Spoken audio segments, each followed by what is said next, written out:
नमस्कार मित्रांनो, स्वागत आहे तुमच्या आवड गणिताची या चॅनल मध्ये। आज आपण या ठिकाणी इयत्ता 5वी स्कॉलरशिपला बसलेल्या मुलांसाठी क्षेत्रफळ आयत चौरस हे प्रकरण या ठिकाणी बघत आहोत आणि यामधील स्वाध्याय 31.2 पूर्ण सोडवून देणार आहे। त्यामुळे व्हिडिओ शेवटपर्यंत बघा। व्हिडिओ आवडला तर व्हिडिओला लाईक, शेअर आणि कमेंट करायला विसरू नका।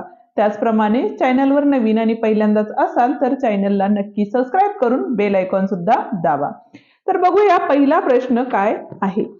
आता पहिल्या प्रश्नामध्ये आपल्याला काय सांगितलेलं आहे बघा। या ठिकाणी 12 मीटर गुणिले 16 मीटर या मापांच्या बागेत, म्हणजे आयताकृती बाग आहे, 4 मीटर गुणिले 6 मीटर या मापाचे वाफे तयार करायचे आहेत। असे किती वाफे तयार करता येतील?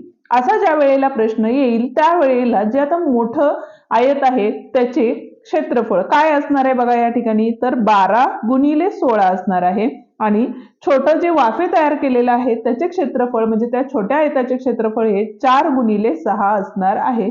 आणि हेच आपल्याला सोडवलं की आपल्याला किती वाफे तयार करता येणार आहे त्याचं उत्तर मिळणार आहे। म्हणजेच बघा 4 एके 4, 4 चौक 16 झाले, इथं 6 एके 6, 6 दोन्ही 12 झाले आणि 4 दोन्ही या ठिकाणी किती आलेलं आहे बघा 8 हे उत्तर आलेलं आहे। ठीक आहे, पर्याय क्रमांक 3 या ठिकाणी काय आहे, बरोबर आहे। ठीक आहे, आता बघूया दुसरा प्रश्न। आता यामध्ये बघा एका आयताकृती खोलीची लांबी रुंदी अनुक्रमे 4 व 3 मीटर आहेत। त्या वर्ग खोलीचे 40 सेमी बाजू असलेल्या चौरसाकृती फरशा बसवायच्या आहेत। सेम वरच्या सारखाच प्रश्न आहे। तर वर्ग खोलीसाठी एकूण किती फरशा लागतील? आता या ठिकाणी बघा एकक सुद्धा काय असणं गरजेचं आहे, समान असणं गरजेचं आहे। ठीक आहे, आयताकृती खोलीची लांबी गुणिले रुंदी, आता इथं 4 मीटर दिलेले आहे। ठीक आहे, आता 4 मीटर बरोबर काय असतं तर 400 सेंटीमीटर असतं, बरोबर आहे, कारण गुणिले 100 करतो आपण, म्हणून इथं घेतले आपण 400 गुणिले 3 मीटर बरोबर किती असणार आहे आपलं तर 300 सेंटीमीटर असणार आहे, म्हणजे तिथं आले 300 आणि भागाकारात मध्ये बघा त्या वर्ग खोलीत 40 सेमी बाजू असलेल्या चौरसाकृती फरशा बसवायच्या आहेत।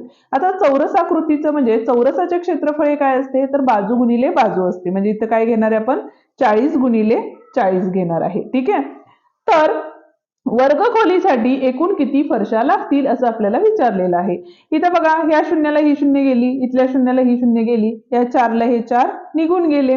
आता या 4नी भाग घालवला तर बघा 4 सत्ते किती आले 28, 29 30, 2 राहिले आणि 4 पंचे किती आले 20 आले, म्हणजे किती फरशा लागणार आहेत आपल्याला तर एकूण 75 फरशा लागणार आहेत। म्हणजेच पर्याय क्रमांक 3 या ठिकाणी काय आहे, बरोबर आहे।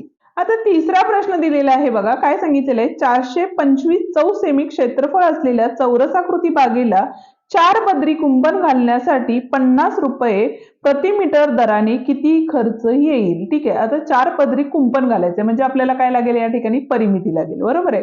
आता परिमिती लागेल म्हणजेच आपल्याला पहिल्यांदा बाजू काढून घ्यावी लागेल। 4 गुणिले काय असतं तर बाजू बरोबर परिमिती असते, हे आपलं काय आहे परिमितीचं सूत्र आहे। पण आपल्याला परिमिती दिलेली आहे का? नाही दिलेली। क्षेत्रफळ दिलेलं आहे आणि क्षेत्रफळ म्हणजे किती आहे 625 आहे। आता क्षेत्रफळ म्हणजेच काय असतं तर बाजूचा वर्ग किंवा बाजू गुणिले बाजू असतं, म्हणजेच एक बाजू जर काढली तर किती असणार आहे ती 25 असणार आहे, कारण 25 चा वर्ग हा किती असतो 625 इतका असतो। ठीक आहे, म्हणजेच परिमिती बरोबर किंवा एक एकेरी कुंपण किती असणार आहे इथं आपले तर 4 गुणिले 25 म्हणजेच किती झाले 25 चौक 100 झाली, बरोबर आहे। आता आपल्याला काय काढायचंय बघा 4 पदरी कुंपण। ठीक आहे, मग त्यासाठी आपल्याला पहिल्यांदा काय लागेल तर कुंपणासाठी लागणारी तार काढायला लागेल, म्हणजे इथं काय करणार आहे 100 गुणिले 4 केले तर 400 मिळाले आपल्याला। पण आपल्याला सांगताना काय सांगितलेलं आहे तर 50 रुपये प्रति मीटर लागणारा खर्च दिलेला आहे। ठीक आहे, म्हणून 50 रुपये प्रति मीटर दराने एकूण खर्च काय असणार आहे बघा इथं तर 400 गुणिले 50, तर इथं बघा 5 चौक 20 झाले, 1 2 3 म्हणून 1 2 3 म्हणजे 20,000 इतका खर्च झालेला आहे. ठीक आहे का बघा पर्याय? तर पर्याय क्रमांक 4 या ठिकाणी बरोबर पर्याय आहे. चौथा प्रश्न बघूया काय दिलेला आहे. एका आयताकृती वर्गखोलीची लांबी 10 मीटर व रुंदी 8 मीटर आहे. त्या वर्गखोलीची फरशी बसवण्यासाठी एका चौमीटरला ₹30 प्रमाणे किती मजुरी द्यावी लागेल असं आपल्याला विचारलेलं आहे. ठीक आहे. आता वर्गखोलीची लांबी आणि रुंदी दिलेली आहे. ठीक आहे. आणि काय सांगितलेले त्या वर्गखोलीची फरशी बसवण्यासाठी एका चौमीटरला 30 याप्रमाणे किती मजुरी द्यावी लागेल. म्हणजेच आपल्याला या ठिकाणी परत काय करायला लागेल तर पहिल्यांदा आपल्याला काय करायला लागेल त्या खोलीचे क्षेत्रफळ या ठिकाणी आपल्याला काढावे लागेल. काय असणार आहे आपले तर लांबी गुणिले रुंदी म्हणजेच किती झाले बघा 80 सेमी मीटर मध्ये आहे त्यामुळे इथे आले मीटर. ठीक आहे. पण आपल्याला काय सांगितलेले 30 रुपये प्रमाणे बरोबर आहे. म्हणजेच आपल्याला काय करायला लागेल तर एकूण होणारा खर्च म्हणजेच 80 गुणिले 30 केले तर 8 त्रिक किती झाले 24 आणि 1 2 0 म्हणजे 2400 रुपये त्यांना काय करायला लागेल मजुरी द्यावी लागणार आहे. म्हणजेच पर्याय क्रमांक 1 या ठिकाणी काय आहे बरोबर पर्याय आहे. पाचवा प्रश्न बघतोय काय सांगितलेलं आहे बघा. एका चौरसाकृती दिवाणखान्याची बाजू 6 मीटर लांबीची आहे. ठीक आहे. चौरसाकृती दिवाणची बाजू किती दिलेली आहे आपल्याला तर 6 मीटर दिलेली आहे. ठीक आहे. आता इथं पुढचा प्रश्न बघितला तर बघा इथं त्या दिवाणखान्यात भिंतीपासून चारही बाजूंनी 50 सेमी अंतर सोडून एक सतरंजी घालायची आहे.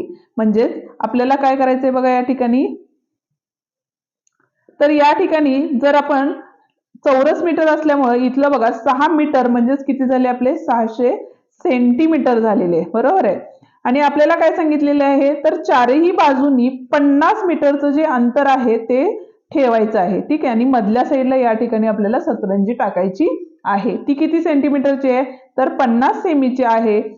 दर चौरस मीटरला 90 रुपये याप्रमाणे सतरंजीची किंमत किती होईल असं विचारलेलं आहे. पण त्यासाठी आपल्याला पहिल्यांदा बघा दिवाणाची काय करायला लागेल आपल्याला दिवाणाचे क्षेत्रफळ हे काय असणार आहे बघा आपले तर 600 गुणिले 600 असणार आहे बरोबर आहे.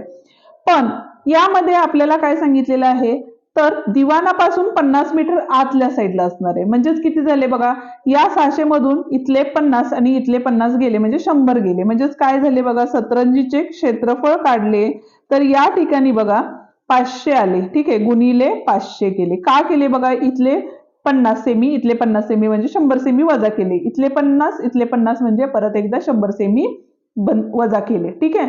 म्हणजेच किती झाले बघा 5 5 25 झाले. 1 2 3 4 1 2 3 4. ठीक आहे. पुढे काय सांगितलेलं आहे तर दर चौरस मीटरला असं दिलेलं आहे आपल्याला.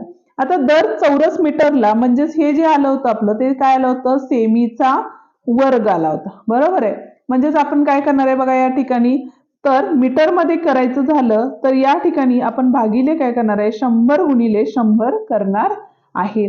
त्यामुळे इथं काय होईल आपल्या ह्या 2 शून्याला इथल्या 2 शून्य गेल्या ह्या 2 शून्याला इथल्या 2 शून्य गेल्या म्हणजे राहिले किती आपले तर 25 मीटरचा वर्ग राहिले. ठीक आहे. पण आता आपल्याला काय सांगितलेलं आहे 90 रुपये याप्रमाणे किती खर्च येईल म्हणजे गुणिले काय करतो आपण 90 करतो. 9 5 45 9 दोन्ही 18 18 आणि 4 22 आणि इथला एक शून्य म्हणजे 2250 रुपये इतका खर्च होणार आहे. म्हणजेच पर्याय क्रमांक 3 या ठिकाणी काय आहे बरोबर पर्याय आहे. आता सहावा प्रश्न बघा काय सांगितलेला आहे तर 25 मीटर लांब व 15 मीटर रुंद असलेल्या सभागृहात एका बाजूस 10 मीटर लांब व 4 मीटर रुंद मंच बांधला आहे. हा मंच सोडून उरलेल्या सभागृहाचे क्षेत्रफळ काढा असं आपल्याला सांगितलेलं आहे. ठीक आहे. म्हणजेच या ठिकाणी बघा पहिल्यांदा आपल्याला काय केले तर सभागृहाचे क्षेत्रफळ सांगितलेले. ठीक आहे. ते काय असणार आहे आपलं तर 25 गुणिले 15 असणार. 15 5 75 7 आले. 15 दोन्ही 30 30 आणि 7 37 म्हणजे 375 मीटर हे काय आले आपले सभागृहाचे क्षेत्रफळ आले. ठीक आहे. त्याच्यानंतर काय सांगितलेलं बघा एका बाजूस 10 मीटर लांब व 4 मीटर रुंद मंच बांधलेला आहे. आता मंचाचे क्षेत्रफळ जर काढले तर ते काय आले आपले 10 गुणिले 4 आले म्हणजेच किती झाले 40 मीटर आले. ठीक आहे.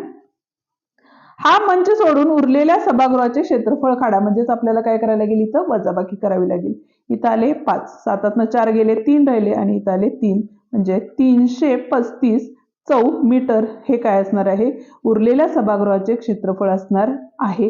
म्हणजेच पर्याय क्रमांक 4 या ठिकाणी काय आहे, बरोबर पर्याय आहे. 855 मीटर लांब व 205 मीटर रुंद मापाचा भूखंड 400 मीटर रुपये दराने विकला तर भूखंडाची विक्री किंमत किती असेल असं आपल्याला विचारलेलं आहे. म्हणजे इथं आपल्याला काय करायचं बघा, पहिल्यांदा तर क्षेत्रफळ काढून घ्यावं लागेल आणि आलेल्या क्षेत्रफळाला आपण काय करणार आहे, 400 नी गुणणार आहे. एवढं सोपं हे गणित आहे. ठीक आहे, त्यामुळे याचं उत्तर काय येईल ते तुम्ही मला कमेंट करून नक्की सांगा. आता या प्रश्नाची हिंट ही तुम्हाला दिलेली आहे. ठीक आहे, आता या ठिकाणी बघा, आयताची रुंदी कायम ठेवून त्याची लांबी दुप्पट केल्यास, आता इथं आपल्याला एक जर आयत घेतला, ठीक आहे, तर या ठिकाणी आपण समजूया लांबी 4 आहे आणि रुंदी 2 घेतली. एक उदाहरण म्हणून घेऊया म्हणजे आपल्याला समजायला सोपं जाईल. ठीक आहे, तर त्याची लांबी दुप्पट केल्यास, लांबी 4 होती ती किती केली, 8 केली. ठीक आहे, म्हणजे दुप्पट केली.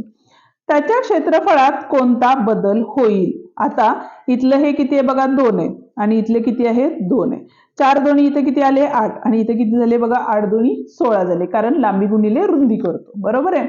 आता काय फरक झाला, तर क्षेत्रफळ तेवढेच राहिले का, नाही राहिले. बरोबर आहे, क्षेत्रफळ दुप्पट होईल, क्षेत्रफळ निमपट होईल आणि क्षेत्रफळ चौपट होईल असं आपल्याला सांगितलेलं आहे. ठीक आहे, पण प्रश्न काय विचारलेला आहे बघा, तर आयताची रुंदी कायम ठेवून त्याची लांबी दुप्पट केल्यास त्याच्या क्षेत्रफळामध्ये कोणता बदल होईल.